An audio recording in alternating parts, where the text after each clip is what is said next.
Et bonsoir à tous, c'est Théo pour théobouzige.fr. Ce soir, nous allons parler de sonde lambda qui va tout simplement faire écho à la précédente vidéo que je vous ai faite au sujet de l'éthanol et notamment comment démarrer à froid à 100% sans la moindre difficulté à l'aide tout simplement d'un petit bouton équipé d'une résistance. Je fais écho à cette vidéo tout simplement parce que suite à cette vidéo, j'ai eu pas mal de commentaires qui m'ont dit oh Michel, t'es bien gentil d'avoir fait cette astuce-là, ça fonctionne. Mais nous, le problème, c'est que là, lorsqu'on tourne à 100% éthanol sur notre 206 équipé du même moteur que toi, on a non seulement le voyant moteur, et en plus, on constate qu'il y a une perte de puissance qui n'est pas négligeable, puisque sur 75 chevaux, si vous en perdez 5, déjà, c'est pas mal. Donc, je me suis quand même posé des questions, parce que ça fait quand même 1 an que je tourne à l'éthanol sans la moindre difficulté. Comme vous le savez, moi, mes vidéos, je fais toujours des tests avant, et là, 1 an, j'estimais que c'était suffisant. Des tests avant de vous faire cette vidéo pour éviter de vous dire de la merde, et notamment vous aider au maximum.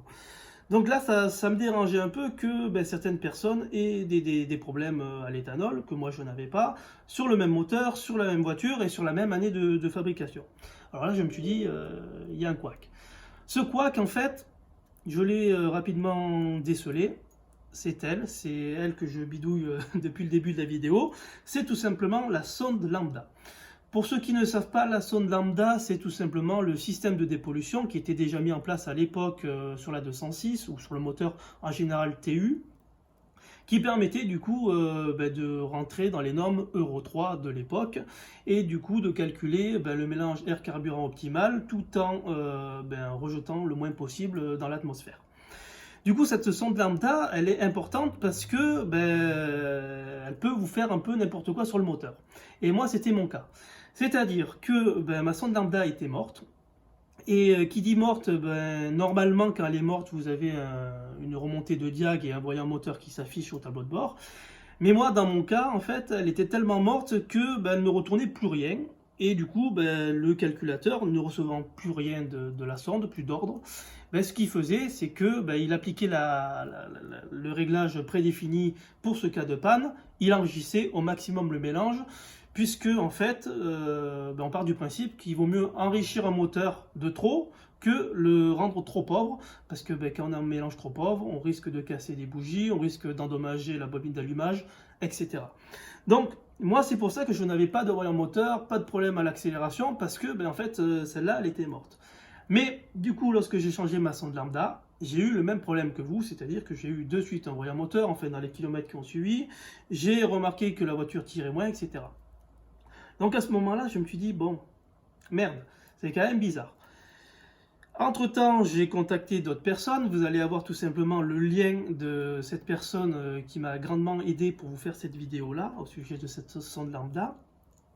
Puisque, en fait, pour faire simple, à l'éthanol, vous êtes 33% plus pauvre que de la 95 ou 98 normale. Donc en fait, pour tourner correctement, pour ne plus avoir de problème au niveau du moteur, au niveau accélération, performance, etc., il faut tout simplement enrichir, grosso modo, de 33% le mélange. Alors, je ne suis pas motoriste, c'est pas la peine de m'incendier.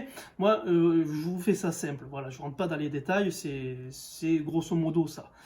Donc, le but aujourd'hui de cette vidéo, c'est qu'on va voir comment enrichir à l'aide de cette petite sonde-là, le mélange air-carburant pour que vous n'ayez plus de problème à l'éthanol, plus de voyant moteur. Parce que comme je vous disais précédemment dans la première vidéo, il y a des auto-adaptatifs. Ces petits programmes qui du coup gèrent toujours tous les paramètres d'injection, etc. au fur et à mesure des kilomètres.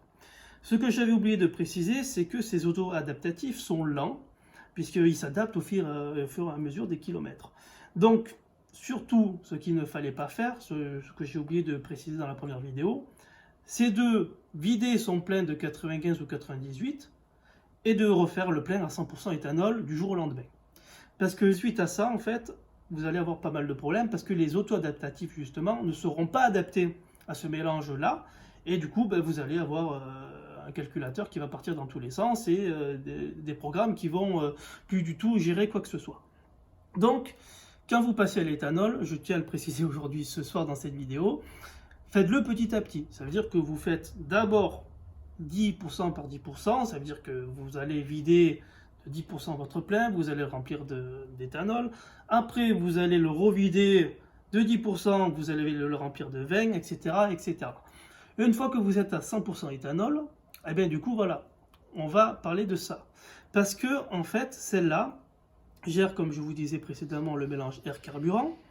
Si vous voulez faire un test tout simplement chez vous, vous débranchez cette sonde, vous allez avoir certes un message d'erreur, mais vous allez voir que votre 206 à l'éthanol va fonctionner du feu, mais elle va consommer en contrepartie.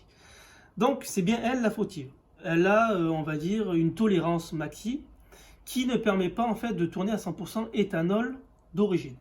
C'est-à-dire que ces auto-adaptatifs, comme je vous disais précédemment, ont une tolérance, mais ne permettent pas en fait d'enrichir suffisamment le mélange lorsque la sonde fonctionne pour tourner à 100% éthanol.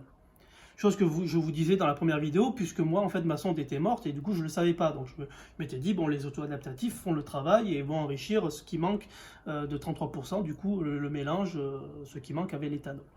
Ce qui est totalement faux, puisque quand vous avez une sonde comme ça qui fonctionne, c'est pas assez. Et du coup, vous avez ce fameux voyant moteur qui marque butée de richesse haute, qui traduit en français veut dire que les auto-adaptatifs sont arrivés en butée et du coup ne pourront pas enrichir davantage.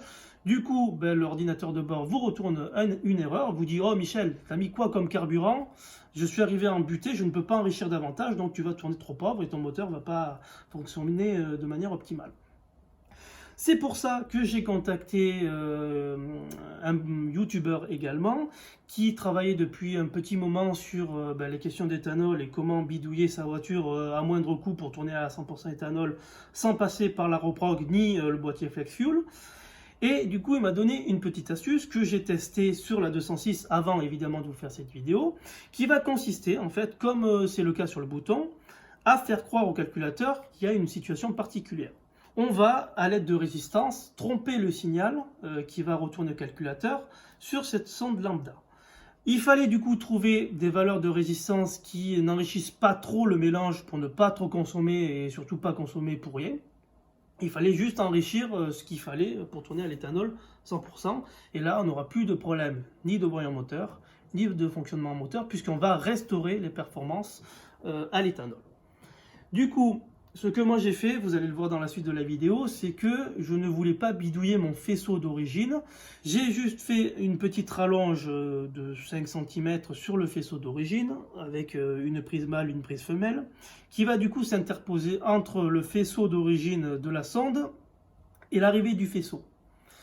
Ce qui va du coup me permettre, lorsque je vais tourner à la 95, de débrancher mon montage avec la résistance, de remettre le branchement en direct pour retourner de manière optimale à la 95. Parce que le problème qu'il y a si on touche directement son faisceau, c'est que on va avoir un problème de surconsommation. La voiture ne va pas moins bien fonctionner, elle va mieux fonctionner d'ailleurs, mais vous allez consommer beaucoup plus à la 95. Donc en fait, le fait de mettre cette petite rallonge entre le faisceau et la sonde d'origine, ça va nous permettre que on va débrancher, rebrancher comme on veut. Voilà, cette vidéo prend fin. Alors pour ceux qui n'auraient pas encore compris pourquoi on a fait tout ce Big Mac, la raison est toute simple et le fonctionnement est tout simple. Le fait de biaiser le signal entre la sonde lambda et le calculateur, ça va nous permettre tout simplement de rallonger le temps d'éjection pour tout simplement enrichir le mélange et du coup obtenir un mélange qui est pratiquement parfait au niveau du mélange air-carburant. Je terminerai cette vidéo en vous disant que je ne suis pas responsable des éventuels dommages que cette vidéo pourrait causer sur votre voiture ou votre faisceau électrique, puisque, comme vous pouvez le constater, moi ça fonctionne, je n'ai pas mis le feu à ma voiture.